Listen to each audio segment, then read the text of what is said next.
the final event in the LSE Works lecture series, sponsored by Sage Publications. Some of you may realise that I'm not Stuart Corbridge, who you might have been expecting to chair the event. The more observant among you might have noticed. This event was actually his brainchild. He thought of this, he wanted this to happen, and then he was called to Singapore at the last minute. So, hence me, I'm Alexandra Jones. I'm the Chief Executive of Centre for Cities, which is, within the UK, the only think tank dedicated to understanding and improving urban economies. So this is an event I'd have probably been in the audience anyway, so I'm delighted to be here and chairing two such interesting speakers. I mean, this is, as I said, the final in a series. It's really showcased some of the latest research by LSE's research centres. So I was at the one by the Spatial Economics Research Centre as well, on London, and how London got away with it. There was a session with the Centre for Economic Progress, amongst others. And what we're really going to look at today is a joint research project that's brought together the expertise of LSE Cities, an international centre looking at cities, and the Brookings Institution Metropolitan Policy Programme. What this has really looked at, I mean, Brookings and LSE Cities have been working together for some time. They did a conference in the States last year, and this project has really been focusing on how the recent recession has affected the economic and social prosperity of global cities. So it's looking at key sectors of growth, focusing on the green economy, looking at local government policy frameworks. And I think what's really interesting about the research and about what we're going to hear today is that it's drawing on international examples. Examples from Europe, Asia and America, learning lessons from the experience of cities all around the world. And that's going to be increasingly crucial, not just because we live in a global economy, but because this is a challenging time. We need new ideas, new perspectives. I mean, a central finding in this research is that cities will continue to play a critical role in creating and sustaining stable economies. Now, clearly, as Chief Executive of Centre for Cities, I would agree with that. But it's not as simple as that. I mean, you have got a world in which over 50% of the world's population live in cities. They're clearly going to be central to driving economic growth and prosperity. But we need to understand what specifically drives cities, what specifically drives urban growth, and how can we do things within government policy and within the cities themselves to respond to that and to support it. I mean, at Centre for Cities, a lot of our work focuses on the UK. And I know from the work that we've done with the UK, but also looking at some international examples, quite how challenging it is to make the most of cities, to really respond to the differences between them. I mean, we know how central they are. In Great Britain, cities account for 60% of the jobs, and that's 4% more than their population. And within just 14% of the land, cities have 62% of the jobs. The 9 largest cities in England generate 49.5% of GDP. So when I say nearly half, I really do mean nearly half of England's GDP. So we know they matter. We know we have to make the most of them. We know that across the world, cities offer businesses access to labour, to customers, to new ideas. But we do need to understand how different cities are from one another. And I think that's what these examples are going to talk about, the differences, but also the common lessons we can learn. I mean, in the UK, for example, during the economic boom, what you found was that everywhere prospered, but certain cities did a great deal better than others. So you've got cities such as London, which gained over 300,000 private sector jobs between 1998 and 2008. At the same time, Birmingham, another major city, lost 60,000 private sector jobs. The only reason Birmingham grew its economy at all was the public sector. Another startling statistic that we found was that for every one net new job created in the private sector in the North and the Midlands during that period, 1998 to 2008, 10 new jobs, new private sector jobs, were created in London and the South. So there's big differences at that regional level and at the city level. And we need to understand that. We need to understand the different assets cities have, the different challenges they face, and how they make the most of them, how they respond to that. So when we're thinking about what the vision for the next urban economy, what we've found, and I think this is reflected in some of the things that Ricky and Bruce are going to talk about, is there's a need to get cities focusing on their real assets. Not just what they'd like to have. A lot of cities are very clear about what they'd like to be. Centres of the green economy is the latest. It used to be centres of biotech. So everyone would like to be the next place that's world class at something. But actually if they focus on their real assets, what they've really got, that makes a difference. They need to focus on supporting jobs growth, but also the high value sectors. And there's a difference between the two. Often the higher value sectors don't generate the jobs. You need both. You need to recognise the need to work across boundaries. So making sure that a city like London relies very heavily on the neighbouring areas. And that's true, and I know that Bruce has been looking at this in the States. There's examples such as Glasgow and Edinburgh. Can they work together more? And then there's the, I know that it's not an easy challenge. I've said this to them. They know it's a good idea, but they don't want to do it. But I think there are real challenges in a global economy where actually cities can benefit from working together, and they really need their hinterlands because they draw the labour, they draw the customers from there. How do you get that happening? And how do you get some cities to recognise that actually their economic purpose has changed?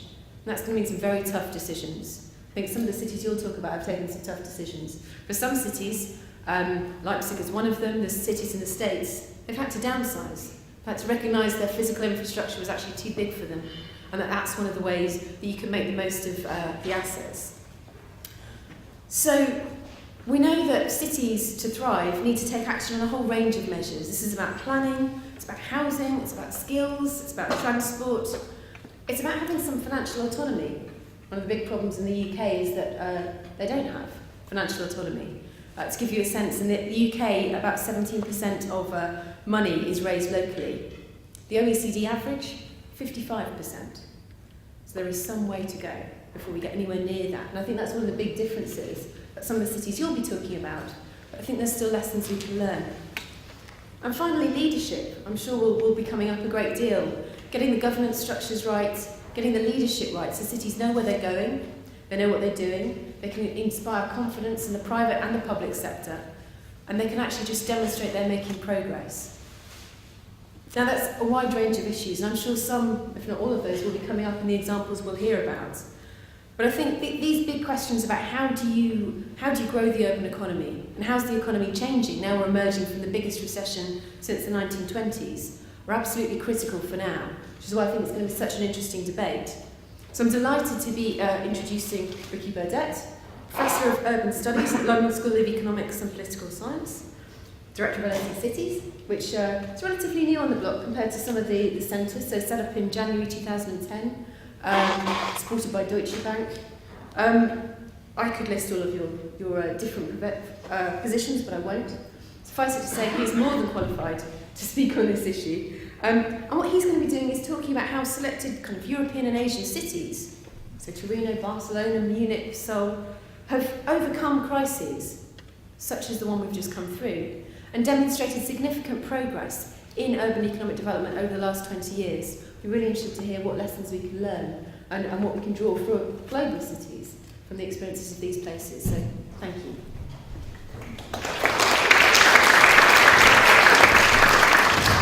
Thanks very much, Alex, and thanks for stepping in and taking the place of Stuart Corbett. Can we have the lights down so we can just look at the screen, if possible? Right over there. What I thought I'd do is, apart from speak in some detail about the research which has been done collectively by a number of people, not only at Brookings but at LSE Cities, many of whom are here, and the list is too long to thank them, is also use this opportunity to talk for a few minutes at the beginning as to what LSE Cities is about. Only because the whole point of these series of talks, LSE Works, is to begin to communicate to the outside world what it is that is happening inside the London School of Economics, which sometimes may be perceived as remaining within the ivory tower. Now, Philip Rode and I, who've been running the Urban Age project for a number of years, and now LSE Cities as of last year, are very interested in exactly the opposite, in taking things out and trying to at least communicate ideas and actually help influence the way cities are shaped and are governed. And as a partner in crime in that, I think Brookings is well up on that agenda, and you'll hear in a moment from Bruce Katz after me what Obama should be doing in no uncertain terms. That's what it's about. So there's a strong, let's say, political dimension to some of the work that we are doing here. And I start just setting a context which is familiar to many of you here, but it's important to just remind ourselves why we're looking at this issue, why we're looking at the urban issue, why cities, as Alex has said, are important. And certainly not just important here. There are many who argue that actually in the West and in the global North, cities are becoming less and less significant because people are moving out in droves. There are a few exceptions to that, and we'll touch upon it later when we talk about the vision for the next economy in Europe and elsewhere. But many cities are actually becoming weaker.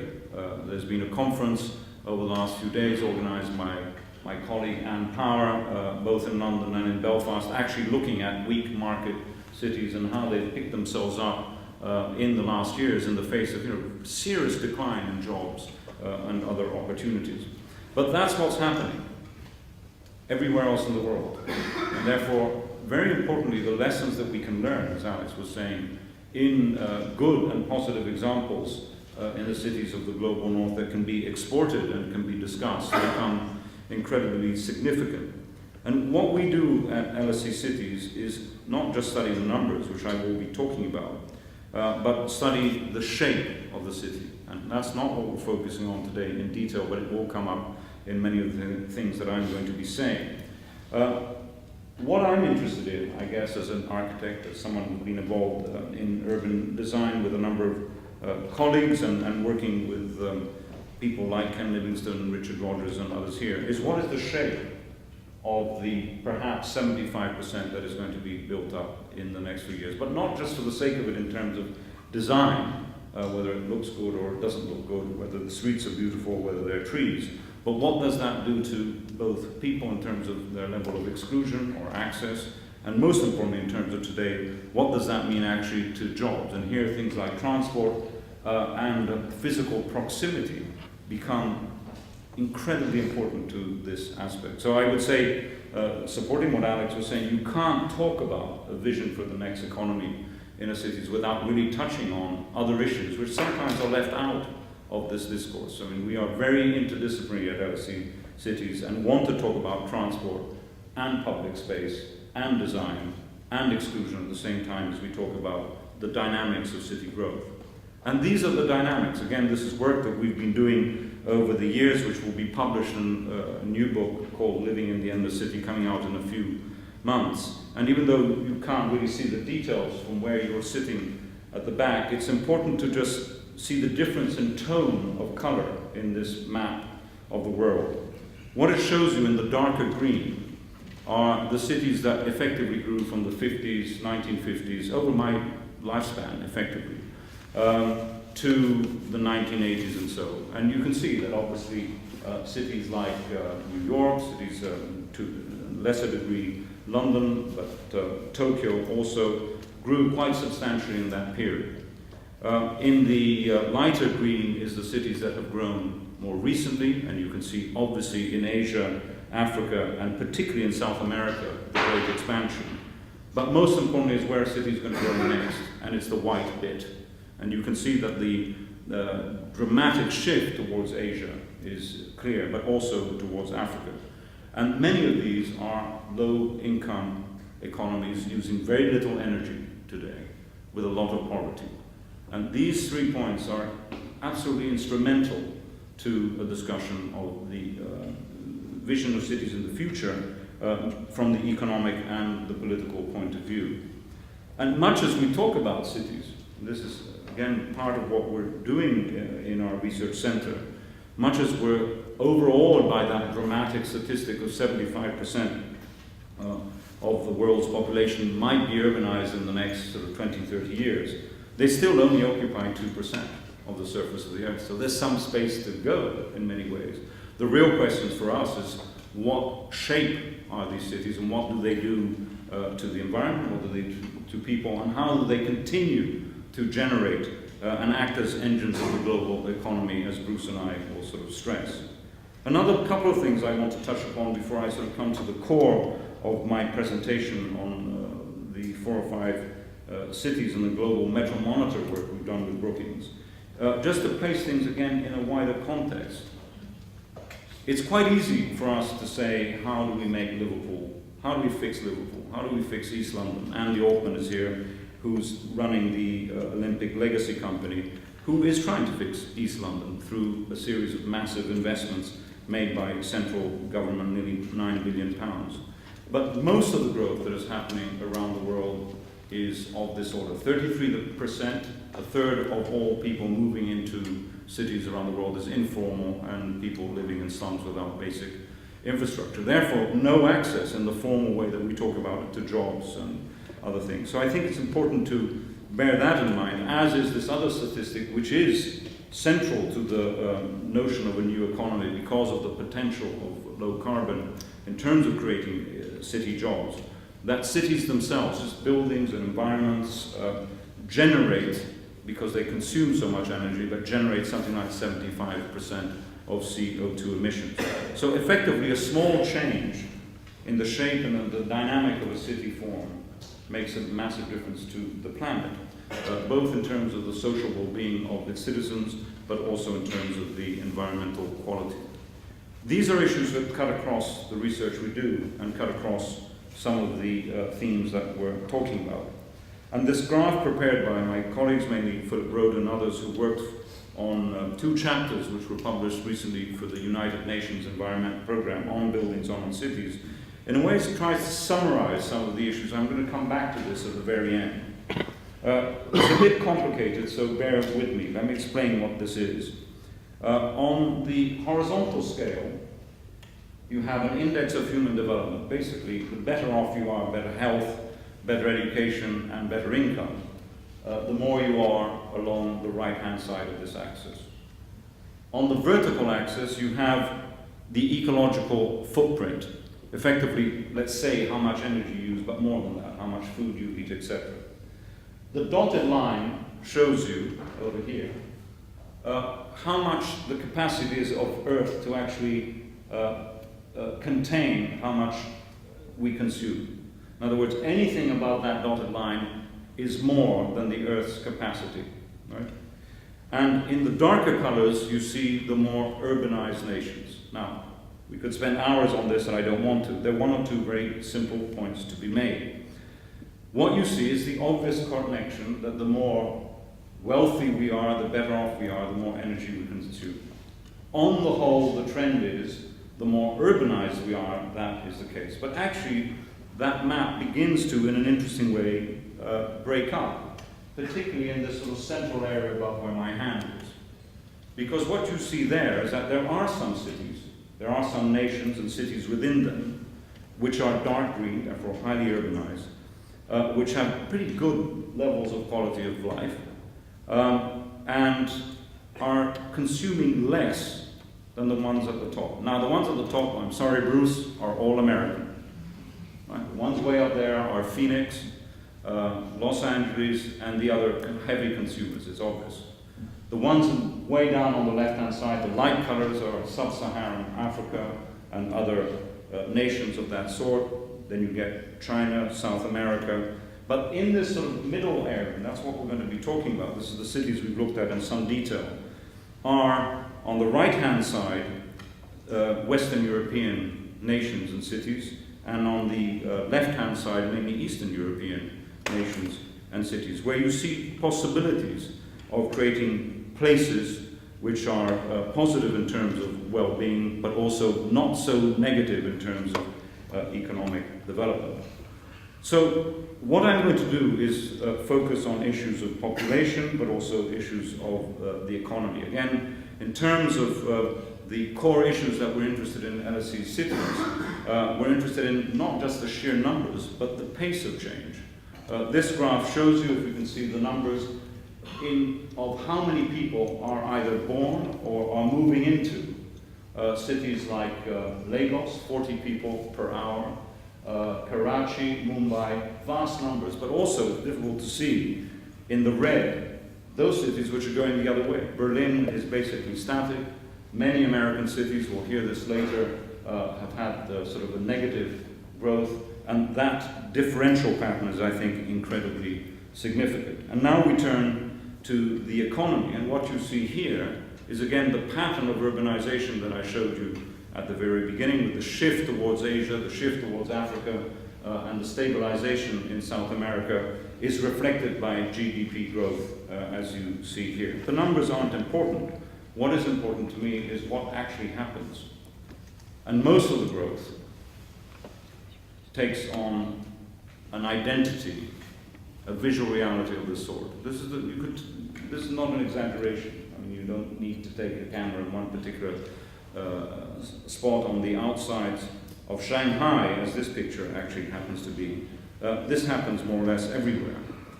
This is a well-known picture that many of you will have seen before, which is of favelas in São Paulo, which on one side has an area which hardly has any water or infrastructure.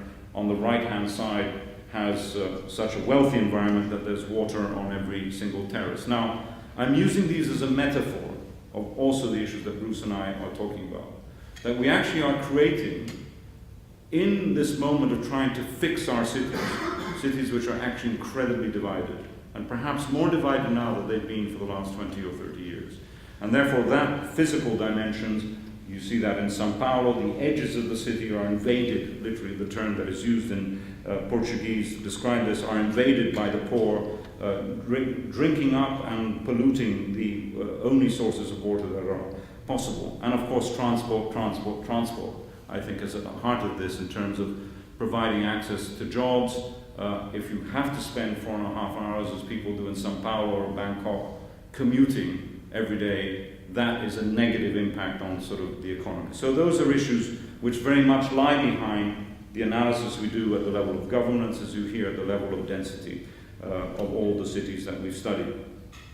So let's turn to these joint studies that we've done together with Brookings, with many of the colleagues here again, I want to stress, and with the support of the Alfred Herrhausen Society. What we decided to do was basically extend the work that Bruce and his colleagues have done over the last year of seeing how American metros, and this is a term we need to understand because in England we don't use it this way. Metro is the metro region. It's not just the city itself, but what happens outside it. We decided to join with Brookings in extending the analysis of 100 American metros by looking at 50 other major world regions, from Asia to Africa to Europe and elsewhere. Very difficult to get data on Africa, hence the fact that it's not there. It's not because it's not important, it's just we can't get access to that data. So this global metro monitor, as it's called, which was done in the last months and presented in November last year, doesn't just focus on the economy of cities themselves, but on the wider area, because it's, as was said by Alex before, without the regional hinterland, you can't really talk about the economy of cities. What is interesting is that these 150 themselves constitute 46% of global GDP, just to highlight the importance that cities play in terms of the creation of jobs and the creation of wealth.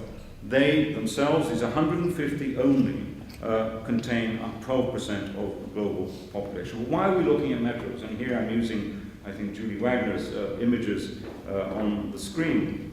Why are we looking at metros rather than cities? Well, let's just take Chicago and Buenos Aires as two examples. These are the numbers of people who actually live in these cities themselves, i.e. the ones governed by the mayor, so to put bluntly. This is actually the hinterland and the number of people who matter. And if you did that to London, it would include something, instead of the 7.4 million people, it would include something like 17 million people in terms of the wider area. These are the numbers that exist in terms of the Chicago and the Buenos Aires metro land. But most importantly, this is the level of their economy. So to get these things right is absolutely essential to the national economy. So what our study did, following on from the model established by Brookings for American cities, is basically looked at two parameters: GDP growth, so economic growth and employment growth, over a long period before the recession, basically to see how cities have been doing over time. This is central to our understanding to know where to move on from there. Then we looked at what happened with very, very recent data over the 2 years of the recession, more or less that period. And then after that, and this is quite novel, I have to say, is get very recent data up until 2010 in terms of how things are picking up. So briefly, what did we find? By the way, all of this is fully available on a dedicated website, interactive information, so I'm going to literally gloss over because of time. But there's some pictures which are emerging which I think are interesting in terms of understanding the dynamics, and what we therefore have to do, as Alex was saying, in terms of setting a new vision for what happens next. We've got to learn and see what is happening there. This is at a very macroeconomic level. There's nothing I'm going to say in the next few minutes that explains why Istanbul has done better than Shenzhen. There's certainly important global trends, but it gives you a map, it gives you an indication of what's happening. And if you look at this period before the recession, let's call it for many the golden period, the darker color shows you, let's call it lower growth, and the lighter color, the yellowish colors, show you the pinnacles, the stronger concentrations of high performance. You begin to see places like, remember, Dublin. Remember how many people wanted to work in Dublin, how many architects moved there, how many developers invested there. I think there's one in the front row here. You also see, in terms of the lighter colors, obviously Asia, the tiger economies of the Far East, performing very well for a sustained period up until the recession itself. The darker colors, or the bluish colors, you see parts of Central Europe, parts of the United States, but even in these two regions, there are major differences. We'll hear from Bruce perhaps why in a moment. Some areas of the West Coast are in lighter colors, while others are much more sort of stable. But in Eastern Europe itself, places like Warsaw performed incredibly well, and Moscow was doing very well up until a certain point. So what actually happened during the global recession? And maybe we need to rethink that term in a moment in terms of the language we use. Well, I've just singled out two places. What the numbers mean here, if you can actually read them, is out of the 150, where did they move in terms of rank? Okay, if they were position number 2 and then ended up at number 150, they lost 148 places. And I'm sorry to say that Dublin lost 138 places. So it actually dramatically dropped because of, let's call it the sort of bubble economy, much of it related to real estate investment, sort of perhaps artificially fueled by the demand for housing, etc., etc. It's interesting to see that in the United States, quite a lot of cities, Phoenix I just happened to have highlighted, but there are many others we could choose from. Detroit would be the more obvious perhaps to many in this room, also had a very tough time during the recession.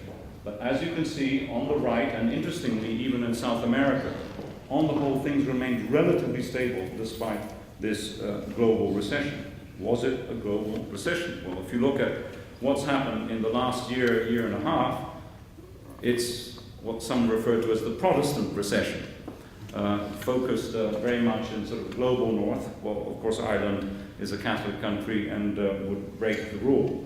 But what you see here is that the strength of the recovery, therefore how much these cities or metro areas have actually moved up vertically again. Amazingly, you see that Istanbul rises to the top after having fallen really quite down pretty dramatically. What you see is that in the United States, quite a lot of the cities have actually done pretty well in the last year and a half.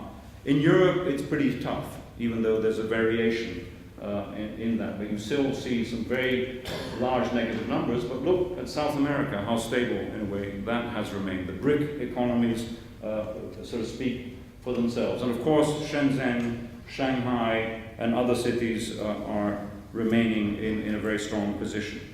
Now, where have these cities maintained their position is actually quite intriguing. What you see here is the ranking of the fastest growing economies since 2010, and you see Istanbul at the top, etc. Now, if I flick on, in green are basically cities in low-income countries, and you can see that it's there where the sort of the greatest recovery is happening. So the conclusions from this work, the sort of tentative conclusions, which are macro in their sort of picture, is that there's been, in this sort of overall period, a marked shift in growth towards lower income metros in emerging markets. And therefore it's the central situation that we have to really focus on in the global north. In many ways, these countries followed their national economies. The US was hit hardest, we'll hear more about that. The EU has been the slowest to recover, and Asia has been mainly unaffected. Now, in the last minutes, Alex, let me turn to the sort of detailed work we've done on 4 cities, and I will be quite fast on this because I think the message is very, very simple in terms of what has happened. We chose 4 cities which basically faced exactly the problem that we're dealing with today about 15, 20 years ago. Why? Because we wanted to see what they did which perhaps made a difference. And we ended up with Barcelona, Turin, Munich, and Seoul. And I'll touch on each one of them individually. Now, Turin is an important city in the northwest of Italy because of its direct link, let's say, to the automotive industries of the United States. It was the well-known center of Fiat, and importantly, as you can see in this map, it sits in an area called Piemonte, which is the region of Piedmont. The names of the regions become very important in European cities because of the collaboration, and we'll come back to this at the end, between city and state in terms of investing in their futures and in sustaining jobs. Effectively, why Turin is interesting is that it's a very important city in and of itself. It's part of one of the major economies on the world. It's known as the Italian Detroit, but in a good way, before Detroit collapsed. Fiat, the Italian manufacturer, has something like 50% of the whole of the national sector of employment. But it's also been very, very strong in diversifying its manufacturing base into aerospace, into textiles. It's actually the center of the slow food. So, I mean, it has lots sort of going for it, but it had a massive crash in the 70s, lost 100,000 jobs in Fiat and sort of related industries, and major supply chain streamlining. So what did they do? Well, I mentioned Piedmont. There was a collaboration between the city and the region in basically knocking on the door of the European Union and getting something like £2.5 billion of money, which went straight into the local economy. Very important that land use planning was used intelligently to say, don't take all the industries out, even though you're losing jobs, invest in the middle of the city and do something with it, and invest in those difficult things like transport and high-speed rail just at the moment that you think you don't need them.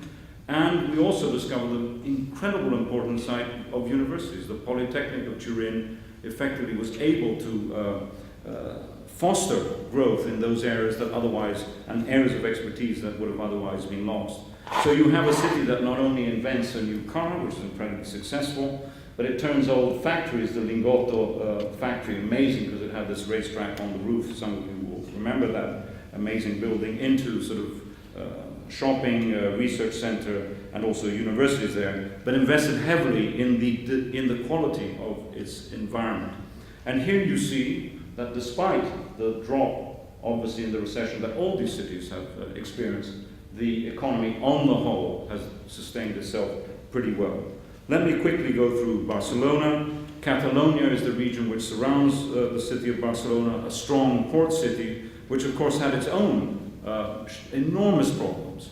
After many years of Franco, 40 years of dictatorship, the city became completely isolated, in fact nearly cut back for political reasons, and really confronted the major problems of sort of global competition throughout the 70s.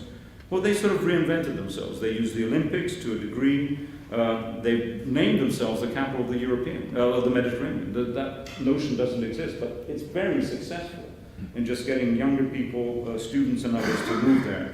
And they've invested in some key areas in the city which have created significant numbers of new jobs through a series of these initiatives that you see here.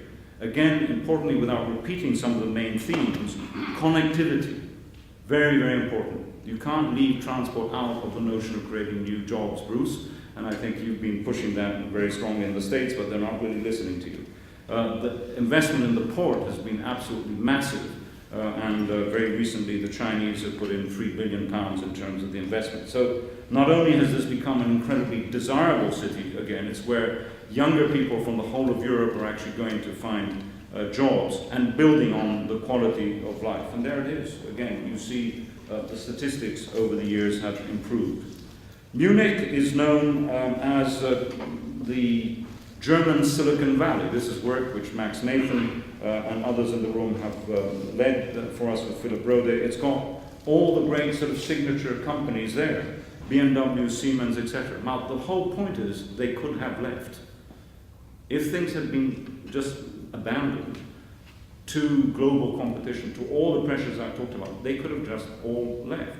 And instead, what has happened is that despite the European, the recession and the reunification, let's not forget, and the impact that had on the German economy, the combination between the state of Bavaria and the city of Munich led to a whole series of very positive initiatives.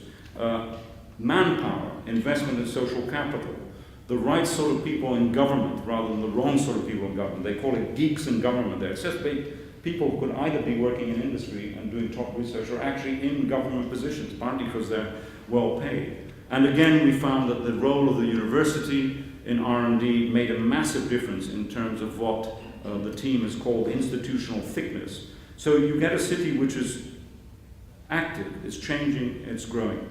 Let me move to the last case of Seoul, Alex, before passing on to Bruce. Now, Seoul is particularly unique phenomenon, not only because it's a mega city, it's nearly 10 million as opposed to the few million that we've been looking at before.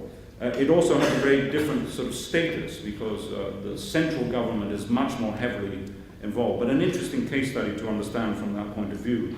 It was the heart of the miracle economy, or nearly 30 years of double-digit growth, and very strongly sort of export orientation. I mean, it sort of invented a number of products which are now household names, Samsung, LG, and others. But it suffered enormously, or potentially suffered, from the '97 Asian financial crisis and just growing competition from all the other countries around it.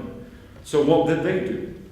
Strong central government investment, pretty tough metropolitan organization itself, massive leverage in terms of the different companies that were there, and a couple of very, very interesting projects which, instead of being left to die, 1920s, 1930s factories, again, this could be anywhere that we know in Rotterdam or East London, instead of just leaving them to die as being unable to absorb the facilities of, let's call it, the competitive markets, they transformed from that to that. You now have vertical factories which are fashion-based or IT-based, which employ something like 100,000 people in the space of a decade. I mean, those are the sort of numbers, and these are the positive examples, and here you see it again represented in the growth in the economy. So what did we find, Alex? And this is really where I want to conclude.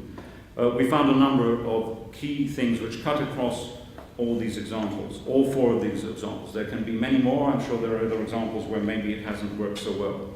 But certainly the success stories of these cities which have shown resilience in the face of sort of the economic decline is the presence of active, aligned and intentional government, a government that knows what it wants to do. That may seem obvious, but if you ask yourself, well, what is the government in the southeast of England? Well, there isn't one. This government, national government, has just abolished the Regional Development Agency, so who's going to worry about that? This may come up in discussion in a moment. And certainly institutional partnerships is significant. We talked about universities, I'll come back to that. The notion that a city is not alone and actually has to connect in terms of internationalizing its own presence, making connections from city to other places across the world, global positioning, as Barcelona has done, branding in terms of exports and trade has been important. The knowledge economy is an obvious thing to many of us, but the fact that the cities invested in the knowledge economy, keeping young and intelligent people with university degrees in the center and not allowing them to suburbanize, has been significant, and again, connected very much to modernization of manufacturing, but also to land use plans. And the obvious thing for an architect like me and someone interested in urban design, the fact that there's an investment both in human capital, but in the quality of the space. The famous motorway on the top left, which was turned, uncovered, demolished by the mayor of Seoul, and turned into this rather beautiful river amenity in the middle of the city, has been copied in many ways by the investments made in the public squares of Turin and elsewhere. And last, but certainly not least, even though we haven't found yet the sort of the data that supports the argument as strongly as we would like, there's beginning to be in all these cities a recognition that the green economy is the sort of next stage in terms of where we want to go. So, if we go back to that map, that graph that I showed you, which put Human Development Index, which includes, of course, a strong, healthy and sustainable economy, against the energy footprint, you can begin to see that with the sorts of investments and policies that I talked about, the sheer guts of cities to actually go out there and not allow the trends and the economic trends to go the opposite way. There is a potential, I think, of making cities be at the heart of a sort of sustainable economy over the years. So that's the work that we've been able to do, and I don't know whether I pass straight on to Bruce or Alex will make the link. Thank you very much. Messages about the importance of taking action rather than just letting things happen to a city, just relying on the market.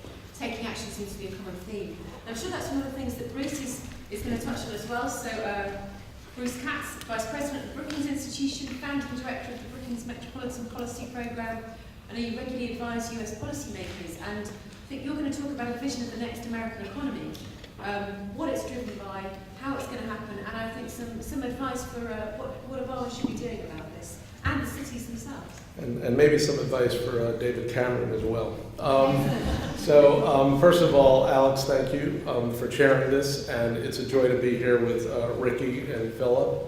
This was a great collaboration between Brookings and LSE, and frankly, I think it's appropriate that we have this conversation the day after the Chancellor puts forward the plan for growth, because what we were trying to do in the United States, informed by the LSE work, was to put forward a vision at the macro scale for not just the recovery of the American economy, but the renewal of the American economy, and then connect it to the metro engines that drive our economy like they drive others. And the reason why we shifted our work at Brookings is because of this. The recession was a wake-up call for the United States.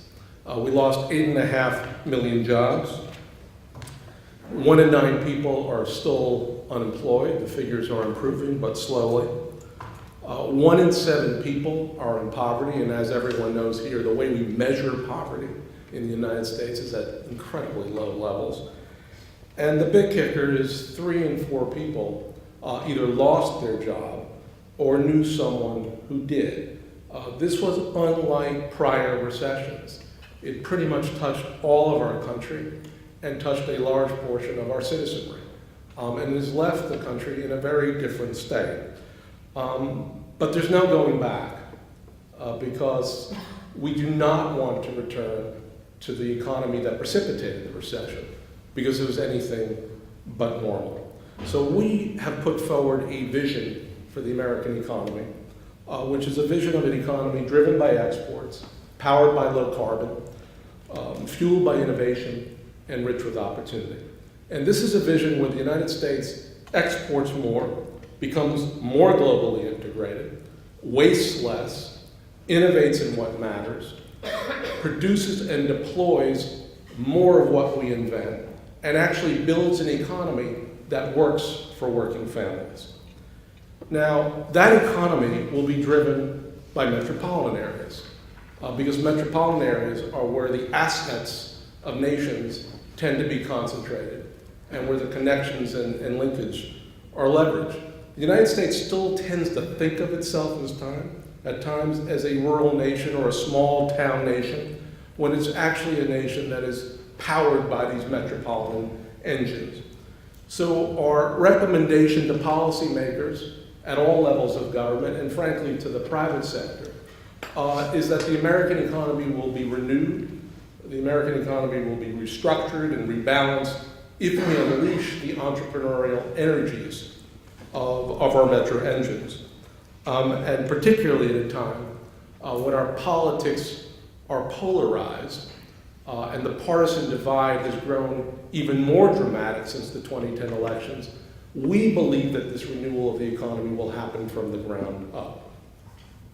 So let's start with the vision thing, as the first President Bush liked to call it. And let's start with exports. Our vision of the American economy is a nation that trades more goods and more and services seamlessly with the world, particularly with those nations that are rapidly urbanizing and industrializing. And the reason for that is that we've crossed a global Rubicon. We now have the big countries, Brazil, India, and China, with a larger share of global GDP than the United States. And that share, as you can tell, is expected to grow within the next 5 years. As Ricky mentioned before, we crossed a Rubicon several years ago when, for the first time in recorded history, half of the world's population lives in cities and urban places. Well, that share is intended to grow to 60% by 2030. And the impact of the recession, as Ricky also showed, is a shifting of the locus of economic power to the cities of Asia and Latin America. These were the highest performing metros in 2009 and 2010, obviously principally located in Asia and Latin America. These were the worst performing metros, primarily located in Europe and the United States. The U.S. needs to reorient our economy to global demand, and we are a laggard in this regard, partly because of a large domestic market. Only 13% of the U.S. GDP comes from exports, and you see the higher levels for China, Canada, India, Japan, and the EU. And the EU obviously hides the powerhouse of Germany.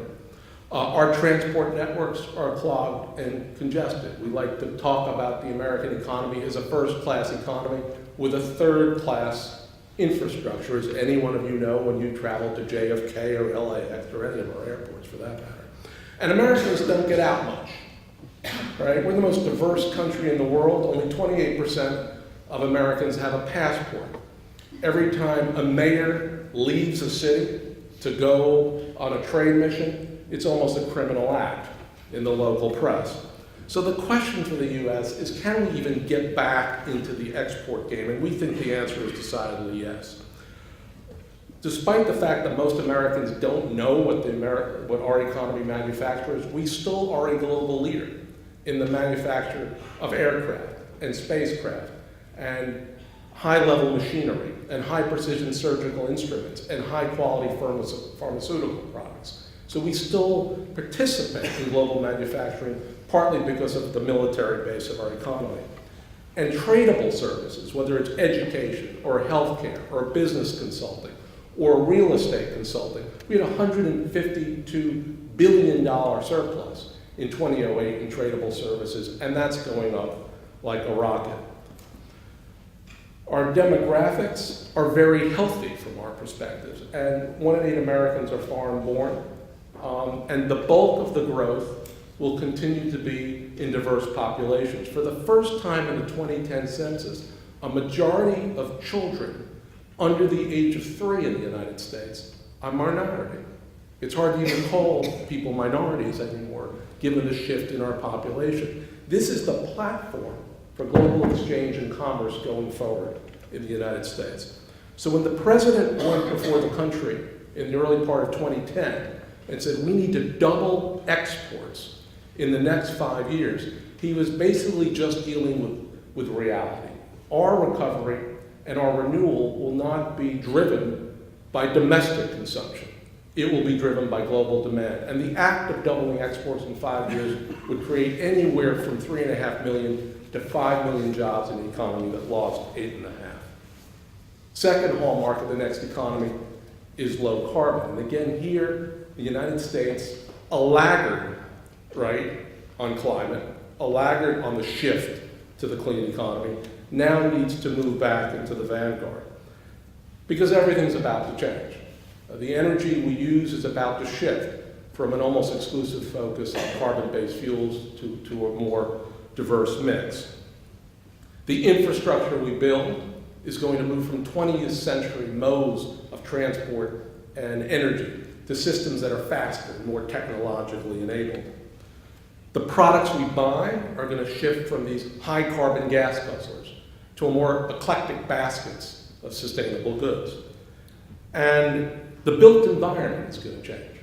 The homes we live in, the office and retail buildings we frequent are going to be more efficient in their use of energy, water, electricity, and better array, so we can spend less, walk more, and live a higher quality of life. Our competitors understand the need to transition to this low carbon economy because of the jobs and investment and growth that it potentially represents. China is hell-bent on being the world's green producer, and they are out-investing the United States. You particularly see it with regard to high-speed rail, right, and other forms of new products. So the issue again for the United States is, can we play in the low-carbon revolution as a market proposition? Our research shows that there's already a strong base and a growing base of about 2.2 million green jobs in the United States, covering about 7 different sectors and about 40 subsectors. But most importantly, from our perspective, we have dramatic advantages if we, quote unquote, can get our act together. Domestic demand, advanced research, venture capital, entrepreneurial dynamism. Third piece, which relates obviously to the first two, is innovation, because innovation has always been the catalyst of economic growth. And the question here for the United States is not just whether we can continue to be in the vanguard of idea generation, but whether we can use ideas and invention to spur production and deployment. We believe that we are in a period of technological progress and acceleration, and we experience it every day. Self-driving vehicles, smart homes, remote healthcare. These are the kind of technologies that are obviously cool in some respects. They're also the technologies that are either here or they are coming. And the country that basically can invent this new stuff, and then more importantly, begin to produce and deploy it for domestic and global markets, is the country that's going to be at the vanguard of innovation. Again, the question, can we be and continue to be the innovation nation? These are pretty stark statistics about the share of bachelor's degree in the United States that go to science and engineering. We rank 45th out of 93 countries in that. We've seen a shift in the sale and exchange of advanced technology products. We had a surplus in the 1990s, which dramatically shifted to a deficit as we begin to see other countries begin to manufacture the goods, the technology products that essentially we invent. Going forward, if we don't produce more in the United States, we will innovate less. The US needs to make things again. So it's time to rediscover our innovation mojo. Not just at MIT, frankly, and not just at Stanford, but on the factory floors again, and in the voc ed places. America used to be a place of tinkerers. It used to be a place where the average citizen, in their garage, right, where so many iconic American companies started, invented things. We need to get back to that. Final piece of the next economy is opportunity, because we've had decades of slippage in opportunity in the United States, because as we shifted to a consumption and debt-laden economy, we began to see wages suppressed and income inequities grow. Now, in theory, if we can export more, we should see some salutary benefit for wages, because exporting companies pay higher wages and have better benefits. The low-carbon economy, in our view, obviously in the view of the Chinese, is a platform for job growth across many occupations and skills, high, medium, and low. And again, innovation is always the catalyst for economic growth in our country and as in others. We need to get real smart, real fast. We are going through the most profound demographic transition in the world in many respects. We will shift from about 25% of our workforce being African American and Hispanic to about 40% of our workforce being African American and Hispanic in a relatively short period of time. Here's the issue. We have huge educational disparities in the United States. These are bachelor's degrees, I could show associate degrees, I should go high school performance. This used to be seen as an issue of equity and an issue of fairness. It's an issue of competitiveness for the United States, and it's an issue, frankly, of national security. So that's a macro vision. That's a plan for growth, frankly, for the American economy. But here's the next piece. It will be shaped, it will be determined, it will be delivered by metropolitan America. This is the real heart of the American economy. These are 100 metropolitan areas, cities and suburbs and exurbs and rural areas together that constitute 2/3 of our population and generate 3/4 of our GDP and concentrate essentially 75, 80, 85, 90, 95% of the national share of the assets that drive national economies. These economies pack a powerful punch. Chicago is 67% of the population of the state of Illinois. It's close to 80% of the economic output of that state. Seattle, half the population of the state of Washington. It's almost 70% of the economic output of the state of Washington. 47 of the 50 states have a majority of their GDP generated by their metropolitan areas, including such rural states as Nebraska and Iowa and Kansas and Arkansas. America, in some respects, doesn't know who it is anymore and how much of its economy and how much of its society is metropolitan-based. Now, the reasons why metropolitan economies are powerful is because they congregate and concentrate the networks of large firms, small and medium-sized enterprises, and advanced research institutions, and communities and community colleges and universities and business associations, and yes, something that some of our political class will not like, government, right? This is the network economy. This is the agglomeration economy. Because of that, metro areas, or the top 100 metros, are at the vanguard of the shift to the next economy. They already lead exports, and because they already lead computers and chemicals and consulting, they are on the vanguard of trade with China, India, and Brazil. These are the top 4 exporting economies in the United States, more than $50 billion apiece. These are the top 10. This is essentially 30% of American exports. It's not just the large places. These are small and medium-sized metropolitan areas. Wichita in the center of the country, 28% of its economy coming from exports. Now, obviously, that's the production of goods and services. These are also our air hubs, our sea hubs, our rail hubs. These are logistical centers of the United States. With regard to low carbon, wind, solar, energy research consulting, and retrofit, not surprisingly, is concentrated in the top 100 metros because that's where people live and that's where our buildings are located. And finally, with regard to innovative assets, this is where the most educated citizenry is located. This is where the large sums of advanced research flow. This is where patenting is occurring. And this is where venture capital essentially comes from to convert ideas into production.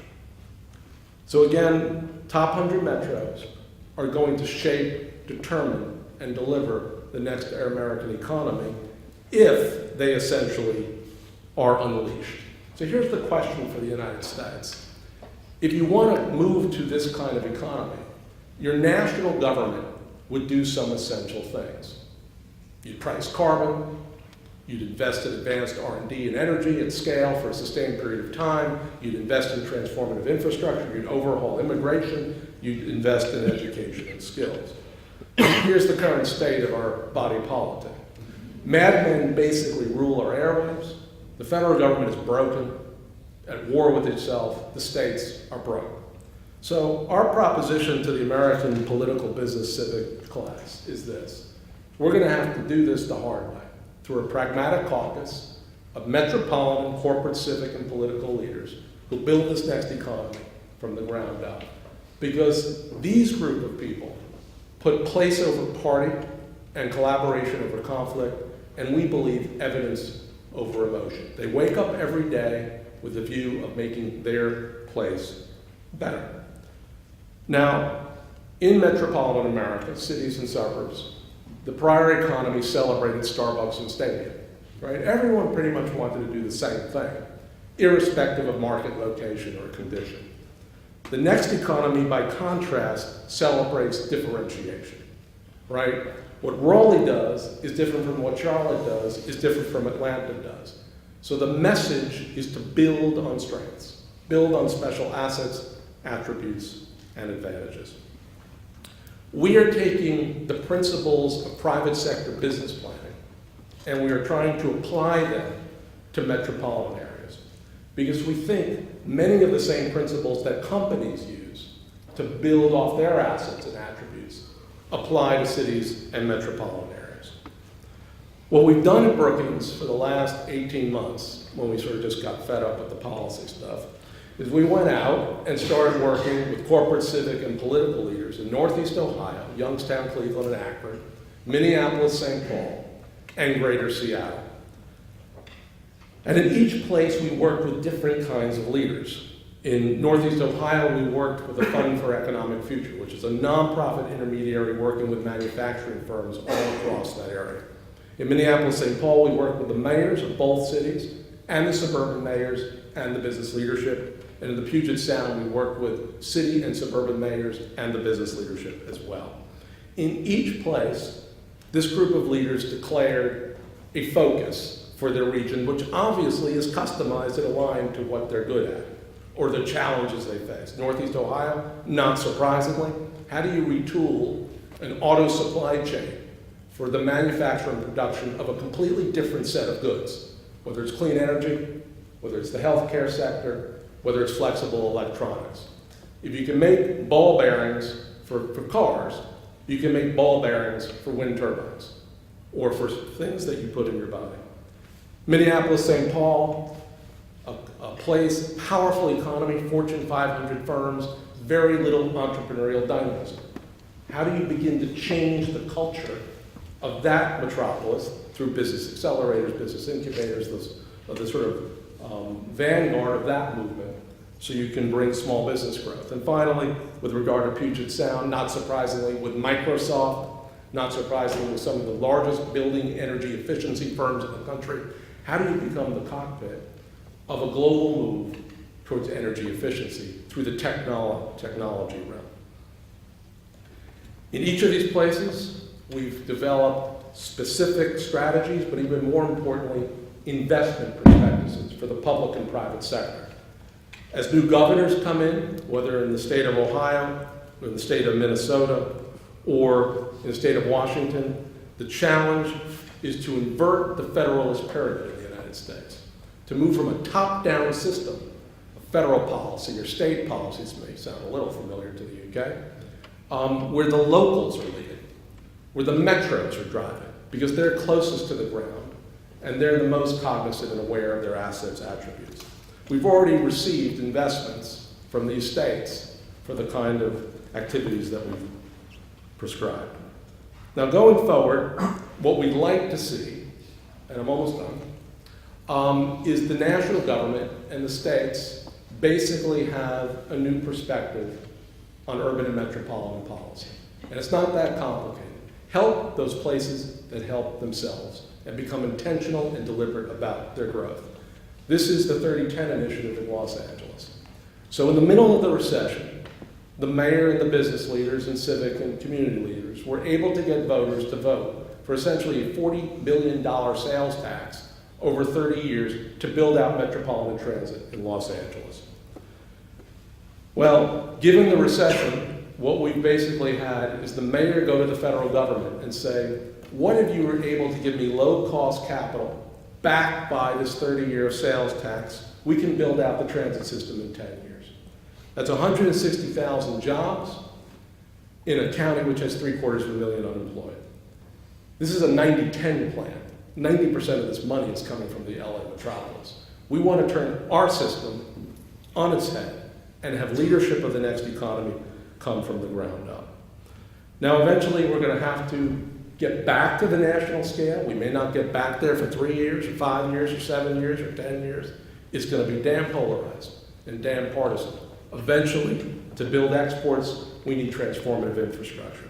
Eventually, to move to low carbon, we need advanced or transformative investment in advanced R&D. Eventually, to move to innovation, we need a manufacturing policy in the United States. And eventually, to move to opportunity, we need the national government to commit in its own way to upgrading the education and skills of a diverse nation.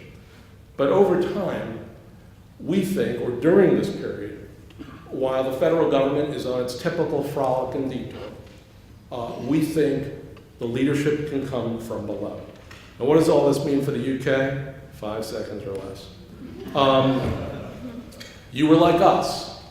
You drank the Kool-Aid of consumption and debt in innovating in financial engineering instead of the right stuff.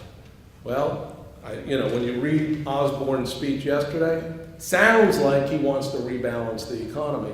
I'm not sure he's put forward a policy mix, frankly, to get you there, but at least he's saying the right words. Second, this localism agenda that is taking hold in the UK, I think doesn't quite have the right geography.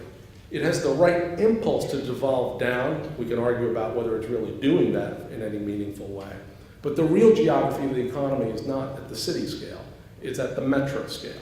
So if you're going to follow some kind of devolution agenda in the UK, you might as well get the geography right, as opposed to a geography that was constructed in the 18th century. And finally, the same thing, the same playbook that we're following in the United States, which I frankly think will become an idea virus, and this is a helpful idea virus. It won't just be everyone chasing life sciences, or building stadia, or building convention centers, or even just going after the green economy in some kind of ubiquitous way. It will be each place really sorting out what they're good at in the global economy and then building from that at scale. That's what I think can happen in the United States.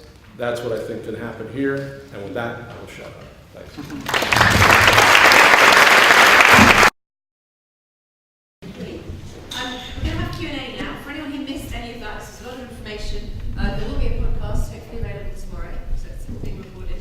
But one of the questions that struck me is there are so many differences between cities, but you seem to be able to draw some common lessons. I mean, how do you transfer experiences between such very different cities and really learn lessons? What are the key things you think are transferable? Well, in what I was saying at the end, I think that there's some very simple lessons about governance which are transferable.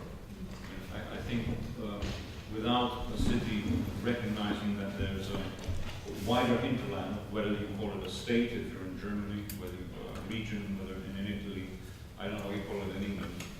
But it's an important issue. And even in the USA, there's a question about hardly anything between the city level and then the mega sort of state level. I think, going back to your question, that notion of what we call vertical and line governance, where at least 3 tiers of government at least working together, is a very, very simple and important message. I would say, there are many things, but I say that would be one thing which I think resonated to a degree at the conference we had in Chicago a few months ago. I think a lot of the policymakers, the U.S. policymakers, were looking around, scratching their heads, saying, "Yeah, but we don't have that political infrastructure." So, at some level, this requires a redesign of the way decisions are made. Yeah, I think what, sorry to this part of the room, hiding behind this thing here. I think what resonated in Chicago was this common story of intentionality and purpose. That when you're flat on your back, as Torino was in the late 70s because of the collapse of fiat, you get up, you dust yourself off, and you begin to think about, okay, how do we diversify our economy? How do we build on the legacy of industrial design in some very creative way? How do we restore the core? So if we're going through a rough patch, we don't decentralize, as obviously very many American metros have. So this notion of intentionality and deliberation and purpose from the ground up, I think, really resonated. In the US, we tend to talk more about governance than government, because the economy is a network economy, and our view is that the production of the next economy will also be done through networks. And so government in some places is strong and articulate and forward-leaning and affirmative and vision. And in other places, frankly, it's the business and civic and university sectors that take the lead. And that's why when you see our business plans, sometimes the mayors are leading, and other times they're just along for the ride. But the key is these networks that begin to grow and begin to mature and evolve.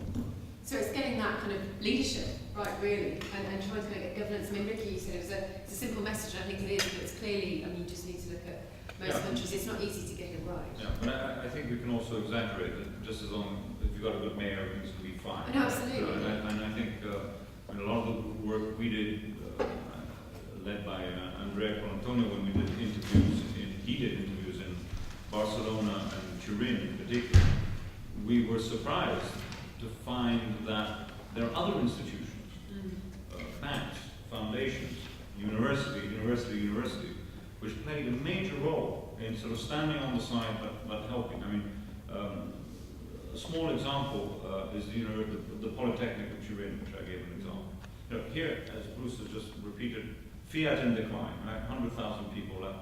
You'd think that the engineering school, the Polytechnic of Turin, would also go in decline, would go in a sort of spiral. No, they did exactly the opposite. And we have these skills. What we're going to do is up that, and they started doing courses for in English and other languages. And as a result of that, Chinese engineers have come to study car engine design in Turin, and then take that know-how back. Yeah. That's motivated us, or generated anyway, a new form of investment, and so it's a positive as well. But therefore, the role of the institutions on the side is just as important as what we say leadership, because it's just not enough to say that.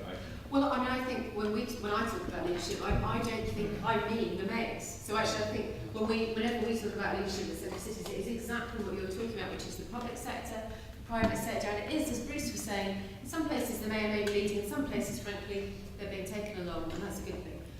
So, I mean, I would agree with you when I talk about leadership. I think one of the problems is leadership is so often seen to be about governance and about mayors, and governance becomes a solution, but actually it is about institutions, and it's about a whole range of institutions, public and private sector, trying to kind of lead the way and have a sense of where the city's going.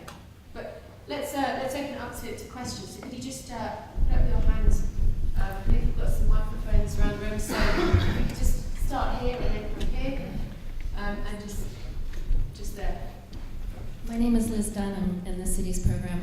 I think I want to ask Bruce a question kind of about the practical problems associated with aligning a city with its larger metropolitan region in the United States. And I'll use Seattle as an example because it's the one I know the best, where the Puget Sound Regional Council does try very hard to sort of corral herd the chickens, whatever the phrase is. But in fact, there's a great deal of frustration within the city of Seattle with sort of the inability to corral the suburban cities that are part of that larger metropolitan region. And what happens is that money that Seattle wants to spend on public transit still gets spent on road building.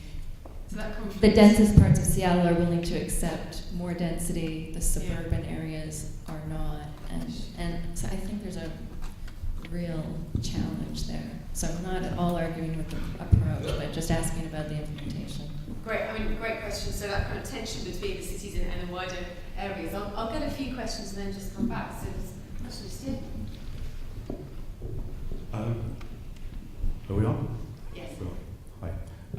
My name is Mike Hayes. I'm a fairly elderly urban planner in the UK. Thank you very much for making these public lectures. Thank you for two superb and inspiring presentations, which I enjoyed enormously.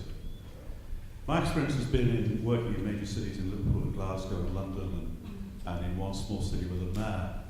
And I was thinking how, Bruce in particular, you've rediscovered what I already knew and presented it extraordinarily well. The notion of leadership, of good governance, of vision, of networks, of building on your strengths. So what is the problem in the UK?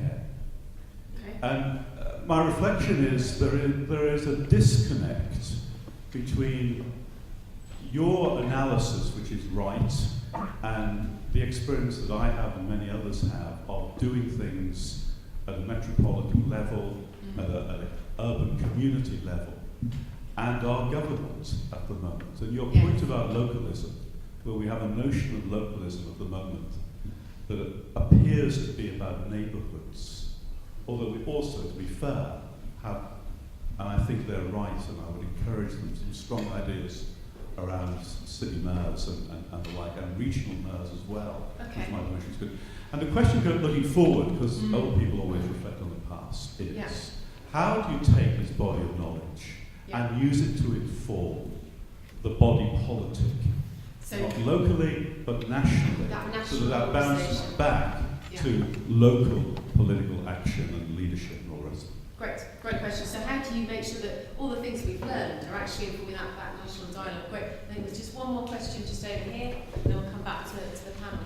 I'll make that up so you guys can see me. My name is Rafał Hein. I work currently for London Borough of Camden. Great presentations. I really enjoyed this, especially Bruce's presentation. A lot of optimism, very American-like. My question is that I think the challenge you will face, you have it all thought through very well, and it presents very well. I think the challenge you face is will be the support of people on the ground, like people at the local level.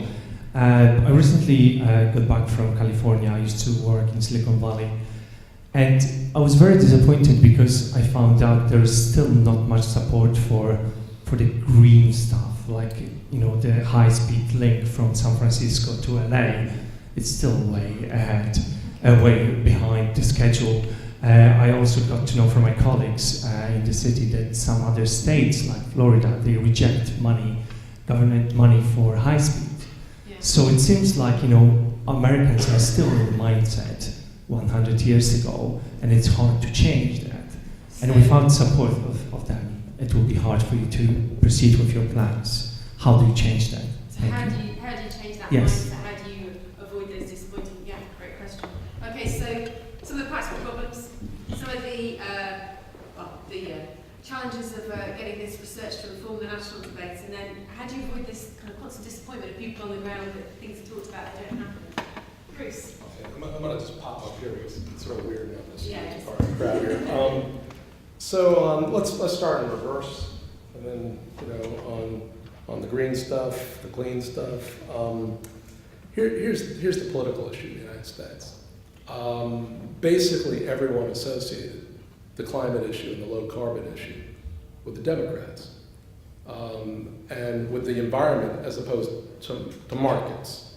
Americans are a pretty mercantile bunch, and I think the biggest shift in the past 10 years is among major investors in the venture capital community and what I would call the producer class. The producer class being the tech and the manufacturing firms in the country.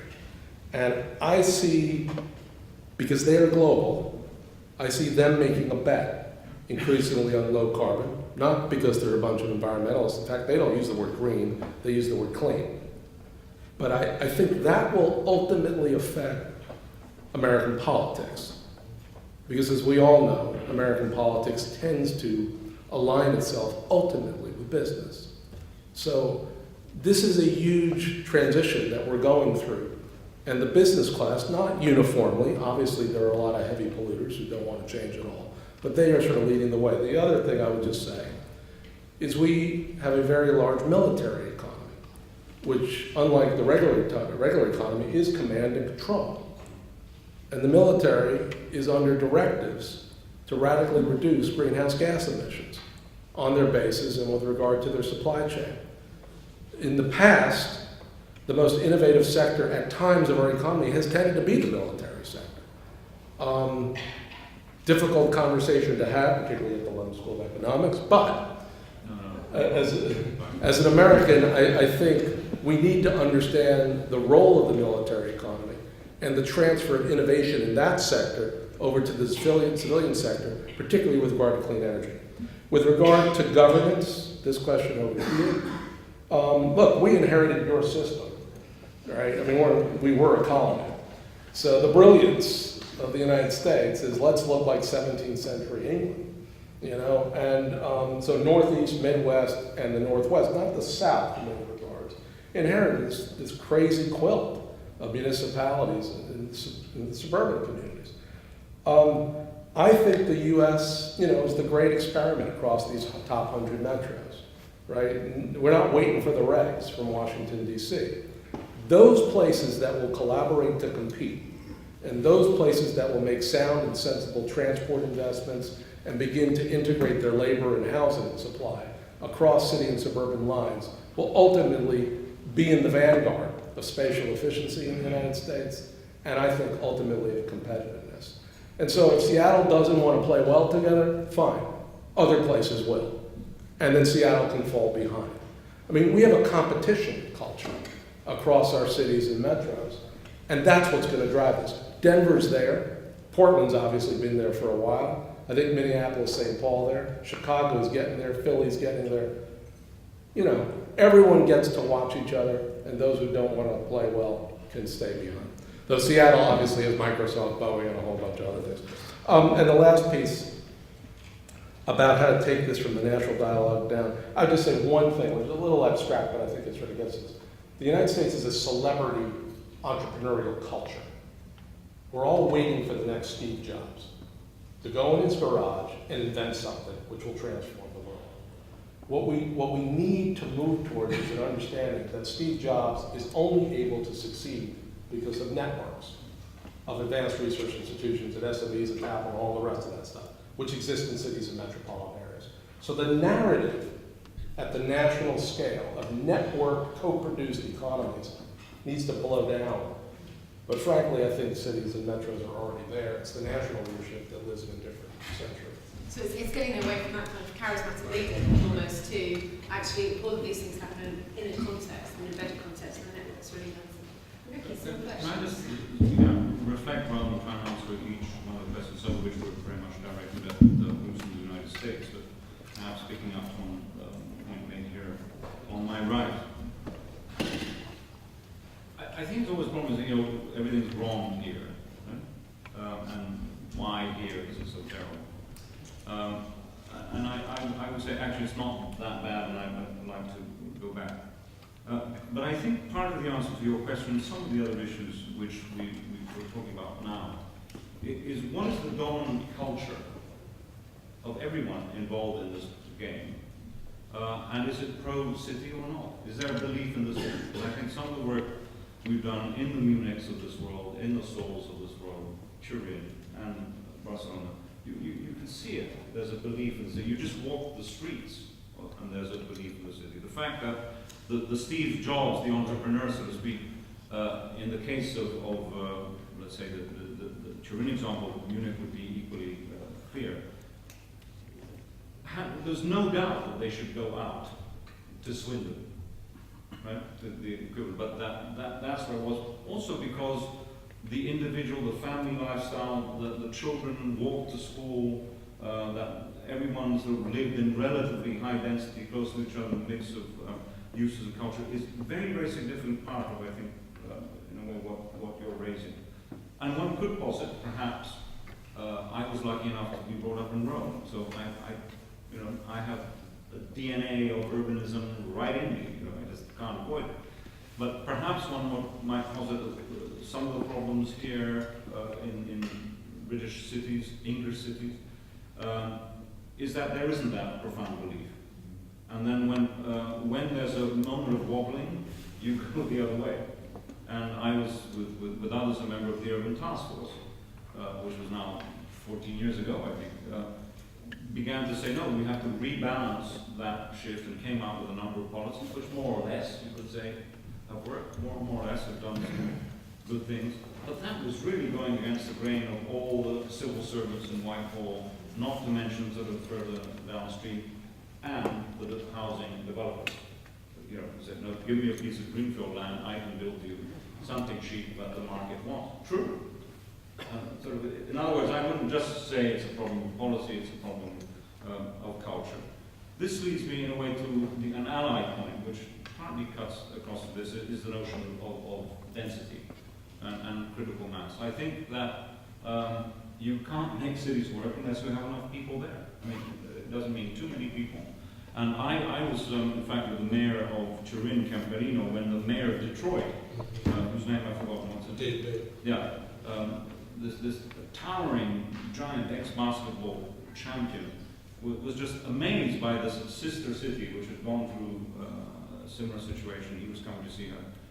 And he just kept on saying to the mayor of Turin, he said, "You got all these people on the streets. Where are they going?" You know, and he said, "They haven't left. You know, they haven't abandoned."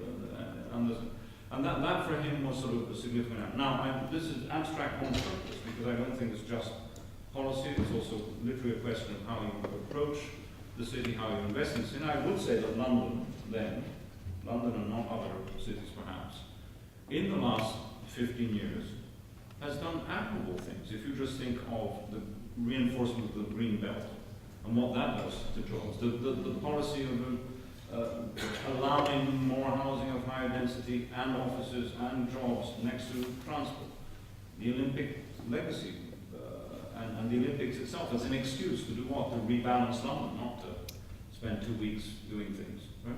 What happens to that? Are all connected, I think, and therefore I feel relatively positive of what can be done. But of course there was a legal system, a completely new legal system, which happened at Livingston, and interesting, I think Boris Johnson more or less has supported most of those trends to put some of these things in place. So I would connect the physicality, I do all the time, to the culture of just people's psyche, to the politics. You can't do one without the other. Great. I mean, unfortunately, we're pretty much out of time, so I'm sure there's plenty more questions. But I think just to finish off very briefly, we've talked about a lot of the issues that really do affect cities, and you've highlighted some of the key lessons. For a city in crisis, for a city that's just emerging from this recession, if they're in the West, if they're a city facing major challenges around some of the slums that you talked about, I mean, is there just one thing you'd say, right, if you're going to do anything when you're thinking about your economy, you need to do this. This is the thing that we've learned. You must at least start from this point. Is there one thing that you could point to that would be common? Whether that's focusing on the economic assets, whether that's leadership. Is there one thing you could pull out? Bruce. Well, Rahm Emanuel, who's going to be the mayor of Chicago, said that a crisis is a terrible thing in the West. So, and then they went ahead and passed healthcare. So I would say that the first thing sounds almost like, pedestrian, frankly. The pedestrians are good. Is to know yourself. Wall yourself off from all these idea viruses, which one year is biotech, and the next year is the creative class, and the next year is some other. Just wall yourself off from it. Just basically understand who you were, because who you were to some extent dictates who you are and who you're going to be. And then build on that. Build on that strength. But do it not by looking within, do it by looking without. The future is the global economy. And for American metros is to be globally fluent, building off their special base. Great. Thank you, Bruce. I think I would add to that by looking outside and beyond the boundaries, you don't believe that you're not belittling or weakening the identity of the city. I think is important. In terms of the one act, I'd really go back to land use planning, not allow any form of out-of-town development whatsoever as a starting point. Just start with that, because then a lot of other things, the minute there are green shoots that happen in the middle, where you can move, where you can get access, where people can get educated, where children can go to school and live, etc., etc. So I think actually I would stress the land use planning side as central to the debate about economic sustainability in any city. And that applies to Lagos as much as it does to Birmingham. Great. I mean, it was an eagle question, so I appreciate you taking such a good stab. But I think it's been a really fantastically interesting session with really good insights into what's happening to cities, what some of the challenges are, what some of the opportunities. So I'd just like to thank you all for attending and ask you to thank the speakers in the usual way, please.